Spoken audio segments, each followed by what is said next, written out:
Welcome in. You're here. We're definitely setting into the abode of what we're doing here. Yeah. Welcome. I mean, this is where we uncensor everything. We do not hide the hidden. We do follow initiation purposes. We don't come from initiated school, but I've kind of learned the hard way. You just don't share everything with anybody because I understand the initiated path now. You need to pay for it, not necessarily. You need to show your worthiness, and I mean that in the fact is your consecration, your principles, your devotion to the truth and to the order that you're waking up to and to your purpose. And I know that you just can't always you can't share something. And I kind of learned the hard way. And this is connected vibe. We're doing the Hermetic law today. So get ready, strap in. We're going to go in, but you just can't share stuff. And I've learned the hard way with people who don't know; they'll trample on it. Kind of like the scripture says, if you give it to the truth, or what the scripture, the parable to the pigs, they'll just trample on it. It means they have no knowledge of what you're saying, and they'll trample on it, not knowing it's words of life, and it's above the the frequency and vibration that they operate in, which is a fact. And if they don't operate in that frequency and vibration, they cannot be entrusted with the truth because they can't even receive it to be initiated. That's why when you see, even besides going into the books found in the lost scriptures at the that were found in 1947, 48, which I have it, the Nag Hagima. Um, they're very hermetic and very revelation scriptures in the New and Old Testament that you have to know how to decode. If you take them literal, you're lost. You're a lost puppy, or should I say, you're really a lost soul because you don't know. You're still applying things to things you don't know, understand, and that's what Stevie Wonder would say. Superstition is the way. Yeah, dogma's a superstition. Now, not what many of them called superstition. Dogma's a superstition. We even found out we did here, one of my first, maybe my first recordings on StreamYard, was that in the word of the day, the word weird isn't what we classified it as in our life, that somebody that's strange, is different, it's kind of weird, we got a weirdo, freaky. Doesn't mean that. It means them that are able to change their fate and change their life by making a U-turn. That's what the word weird means. So what I'm here to tell you, if you think it's weird, wake up and find out where the reality you live in is weird. Then, and you'll find out that you want to be, and I even say it, and I'll enter my show now from now on saying that I thought about this. Man, where's my weirdos at? Because I know, and you weirdos know, what weird really, really, really means, from etymology and its conception place of where it was birthed. Yeah, so let's go in on this. We're going to go in the Hermetic order. We're going to go into this Hermetic order with after school. And I did a couple of after school videos, right?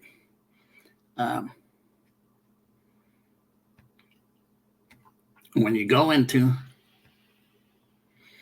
the after school videos,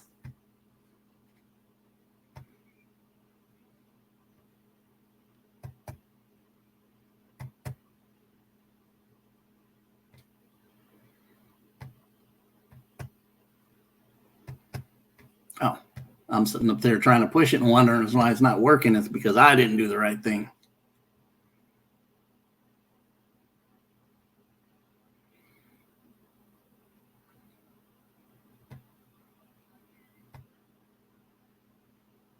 We got an interesting video to share here. The video, this is what I don't get. I really don't know what this means. I don't know what this means.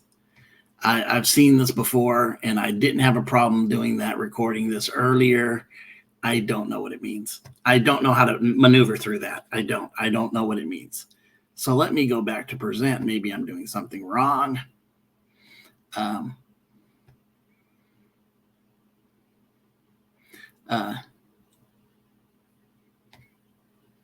I really don't know what that means. I really don't. I will stir it again. Hopefully, um, it won't share with 1,000 different screens, which it looks like. There we go. I don't know what I did here, but let's go. Yeah, I did something different, and I've seen that actually on something else and didn't know really how to maneuver it. But here we go. So we're into the. We're going to share this now. It's an after school. After school is a great job. This person that has after school video, a lot of truth on after school. If you've never seen it and want to go, see it, is he's an illustrator and write. So whatever he brings somebody on who goes through the process of what they're sharing, what they're teaching, he writes it out in his writing, so you can see it as as art. It's really interesting, very good. If it's your first time seeing it, enjoy it. And of course, guess what he has on the Hermetic Principles on his show? He has our girl Sarah Alcalde, the alchemist.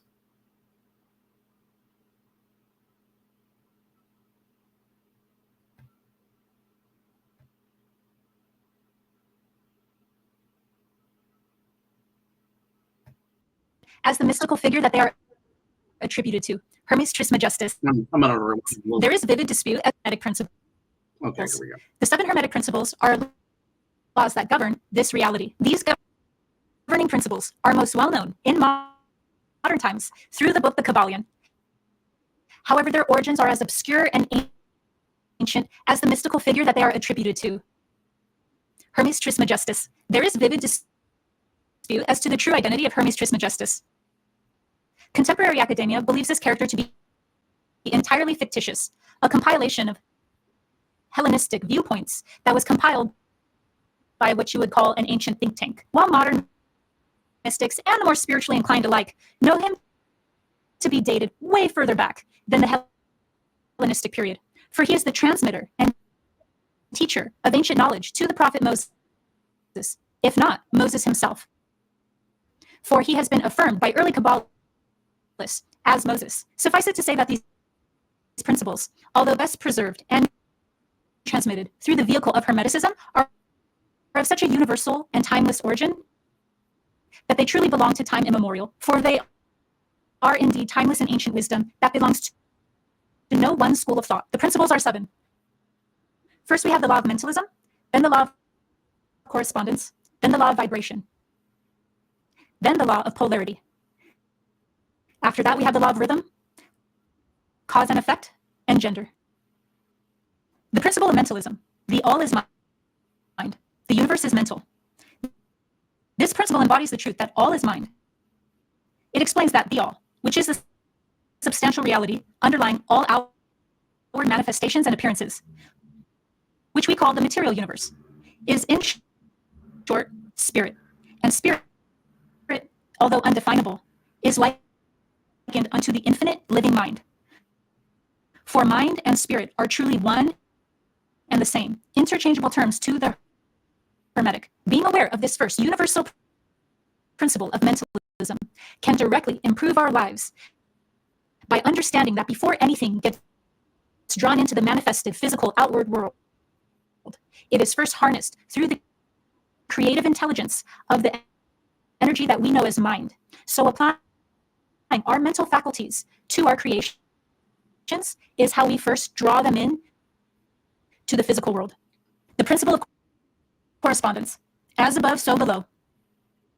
As within, so without. As the universe, so the soul. The truth that is embodied within this principle is that there is always a correspondence between the laws and the phenomena of the various planes of being and life. The old Hermetic axiom ran in these words: as above, so below. As below, so above. And the grasping of this principle gives one of the means of solving many a dark paradox. Now, I personally find this law to be the most helpful when seeking clarity, because what it is saying is that by us knowing our own nature, by us knowing our own mind, and by us knowing the world around us, it is reflecting what is happening and taking place in the worlds and the planes of consciousness above us. So the more we study the below, we are able to understand and comprehend the above. This is vital to be aware of as a seeker of truth, because now we are able to tell what's happening in the cosmos and what's taking place in the higher planes of consciousness by simply observing the world around us, and most importantly, our internal landscape. The principle of vibration. Nothing rests, everything moves, everything vibrates.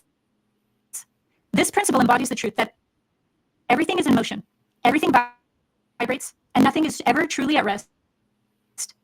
This principle explains that the differences between different manifestations of matter, energy, mind, and even spirit result largely just from varying rates of vibration. It has been said that one who truly understands this law of vibration is one who has grasped the scepter of power, because within this law, we are able to understand that everything in existence is expressed through vibration, and that there are just simply different rates of vibration. And within these different rates of vibration are entirely different realms of experience and of creation. So when we know that all is truly vibration, then we also know that by raising the vibration of our consciousness, that now we unlock access to the manifestations that we wish to create, which are vibrating at that level of reality. The principle of polarity. Everything is dual. Everything has poles. Everything has its pair of opposites. Like and unlike are the same. Opposites are identical in nature, but different in degree. Extremes meet. All truths are but half-truths. All paradoxes may be reconciled. This principle embodies the truth that everything is dual. Everything has two poles.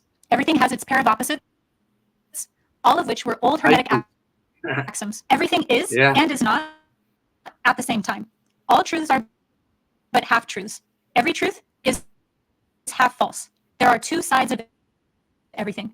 It explains that in everything there are two poles or opposite aspects, and that opposites are really only the two extremes of the same thing. The example the Kabbalion gives us is that there is no such thing as absolute heat or absolute cold.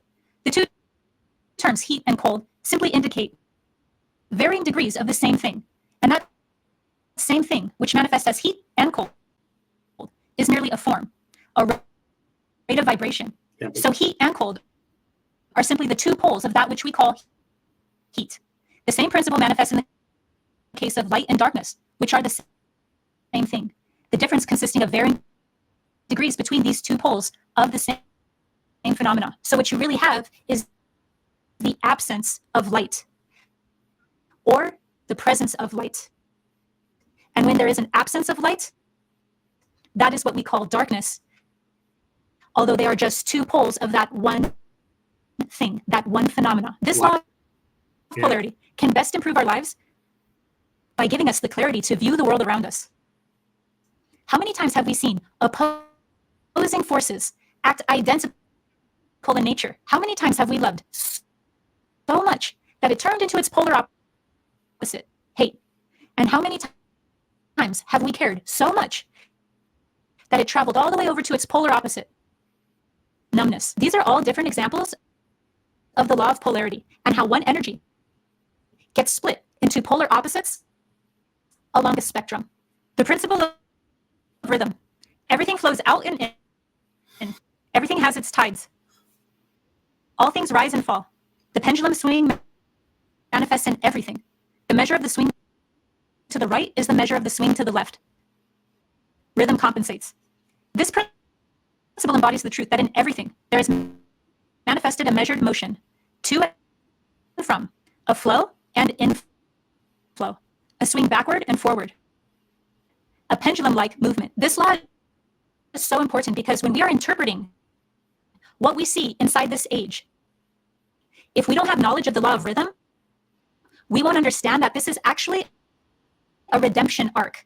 There is some sort of return that is happening, meaning that if there was ever a group of people, or let's just call it a movement, some sort of thought form, even if it's ancient knowledge, whatever it is that was once suppressed, it will now come in to its complete opposite, its hero redemption arc. So when we are using the law of rhythm, we are actually understanding the larger context of what's happening inside this age because we're viewing it now through its proper lens. We can better understand that all of the overarching themes that we see taking place within this age are actually coming from a larger cycle. When we possess the knowledge of this law of rhythm, we are able to perceive an inevitable pendulum-like swing that takes place within movements and within consciousness.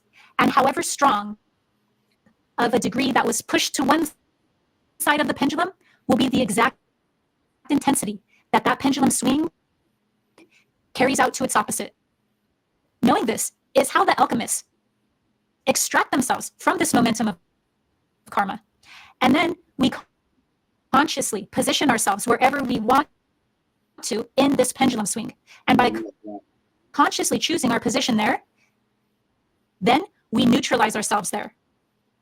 And that's how we avoid the karmic momentum that's taking place to and from the cycles of nature. The principle of cause and effect. Every cause has its effect. Every effect has its cause. Everything happens according to law. Chance is but a name for law not recognized. There are many planes of causation, but nothing escapes the law. This principle embodies the fact that there is a cause for every effect and an effect for every cause. It explains that everything happens according to law and that nothing is ever merely by chance. This law of cause and effect goes by an even more popular term known as karma. And what this law also contains within it is the knowledge that karma can reside on higher planes of consciousness, which means that the cause of whatever we're experiencing as the effect is not always coming from the material realm. Knowing that there is always a cause and an effect at play can vastly improve our lives if we use that knowledge the way that the ancient alchemists did, by shifting the way that we are affected by that cause. When we shift the way that we react to any response or stimulus, now we are able to transcend that karmic threat. This right here for the karmic wheel, right, is, I love that, what she's really saying. And this is what I'm getting, I'm kind of revelating in. This empowers you to get into the neutral space by changing the way, and I still working on that, react to certain or react to things, whatever your reaction is, whatever you don't react to, but what you react to that has influence on you going in the, as the pendulum wheel swings, you grab that pendulum wing and you swing with it by your reactions, right? Kind of like you heard the fluctuation in my voice go from, hey, the pendulum wheel to the pendulum wheel. That's kind of those can be reactionary aspects too of reacting to something that this is where we get stuck in especially with pain, traumas, and stuff like this, is we keep on the pendulum. But when we get into the space of getting to the neutral, and I like this neutral because I even have older videos on the neutral zone. I even use this aspect of she using the law of cause and effect with karma as being really the same. In the Hermetic, it's cause and effect, right? Which is definitely every effect has a cause, every cause has an effect. I learned that in science, not in the depth spiritual understanding, but we were taught this in science when fifth grade, sixth grade. We were. Now, you younger folks, I don't know where when I start having conversations, I'm wondering what they're teaching. But anyways, digressing from that, just showing that I even have this video in your car, and the car is kind of your vehicle, and the car actually short for karma. You have the drive, reverse, park. The gear you use the very least of is neutral. And I was talking to somebody that I know, and I go, when do you use your car neutral? And they were thinking, we really don't. And I go, notice that the one place you do is when you take it to the car wash, you put it in neutral to have your car washed, or the neutral zone represents the karma washing. Think about that. Little dropping some nuggets for you. This is first done by doing our best to understand what originated that cause. What was the first action that caused that reaction? And then from there, choosing with our own conscious free will to respond in a different manner rather than react from an automated state of unconsciousness. The alchemist applies their own consciousness and their own free will in order to shift cause from effect and to shift the effect from its cause. The principle of gender states that gender is in everything. Everything has its masculine and feminine principles. Gender manifests on all planes. This principle embodies the truth that there is gender manifested in everything. On the physical plane, the principle manifests as sex. On the higher planes, it takes higher forms. But the principle is always the same. Everything and every person contains the two elements. Every male thing has the female element within it, and every female thing contains the male element within it. The principle of gender is profoundly valuable because once we understand that we contain both masculine and feminine elements to varying degrees and ratios, we can use that for mental creation. The same way on the physical plane, that the masculine and feminine energies create life. On the mental plane, we can use our masculine and feminine energies and the elements within us to create and to regenerate. We can apply this law to our mental creations by drawing them towards us with our magnetism. Our magnetism is a part of our emotional body, and the emotional body is our feminine elements. So when we combine our masculine energies, such as thought and action, with our feminine energies of magnetism coming from the emotional body and the emotional experience that we're calling forward through the sensations of our emotions, what we're doing is amplifying our ability to be magnetic. And just like a magnet, our creations get drawn forward and called to us. So unifying these two energies is how we call forward our manifestations. Now, what I'm about to tell you about these 7 Hermetic principles has never been taught anywhere before. It has never been written of, and it has never been told. And that is, these 7 laws are actually one principle and one law that gets emanated into 7 different rays and into 7 different laws and principles.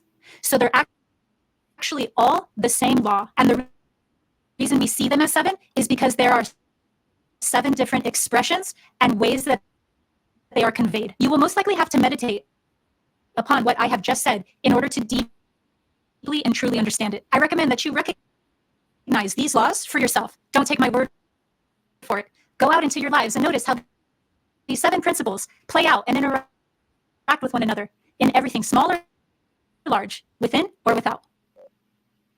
Thank you for tuning into this episode of After School. If you enjoyed this video and would like to see more of this content, you could check out my channel, The Alchemist. There, I cover topics like spirituality. All right. Interesting that we went into that place and were able to,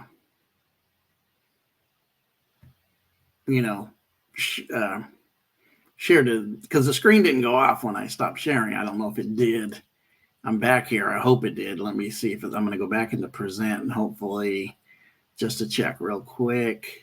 Okay, I guess I did.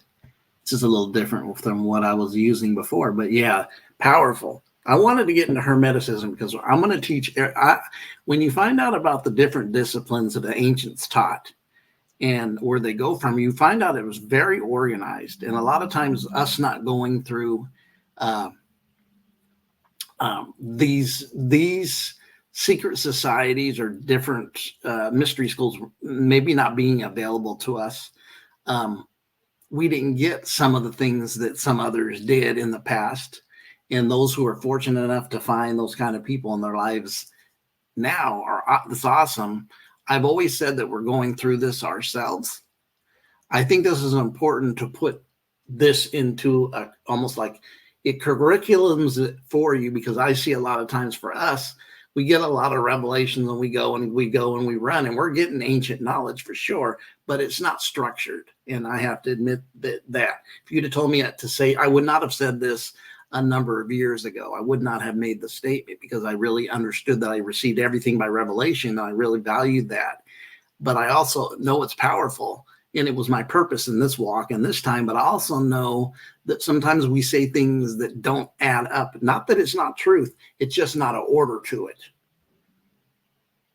And then it allowed me to go through these and really start seeing the order of the universe, to see the order of our reality through alchemy, through Hermeticism, through I was really drenched coming out of Christianity with the revelation knowledge coming upon me to really go into the spaces, right, that I did at that time of speaking revelation words. It really kept me in a spiritual esoterica.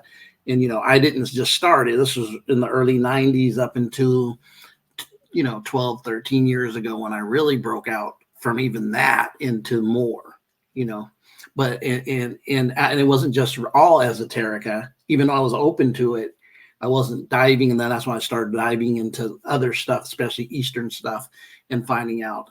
And then Western came later, and the Western and Eastern. In fact, I'm going to do some videos. We're going to stop this one in a minute, see how to stop it. Oh, end recording. This is very easy. We just want to be able to, because in the future, I'm going to use a young lady that's a great teacher, and she's going to help us learn Eastern occultism and exotericism to show you how it matches and is complete unity, except for a few things. But that's just ideologies, nothing big in truth. With Eastern, like Taoism, Buddhist exotericism, this is true stuff that even some Buddhists don't know about Buddhist exotericism, that it's there. Tao exotericism, magic, Buddhist magic. Yes, we're going to be getting into some of this besides learning some other stuff. So you guys have a great day. Remember, if you can give, I will have it on the screen, dboy West Coast Uncensored, and PayPal West Coast Uncensored, not spelled right. If you're asking and thinking he didn't know how to spell, no, I did that on purpose to be a little different. But anyways, you guys have a great day. Appreciate you. Love you. And I'm out, but not gone.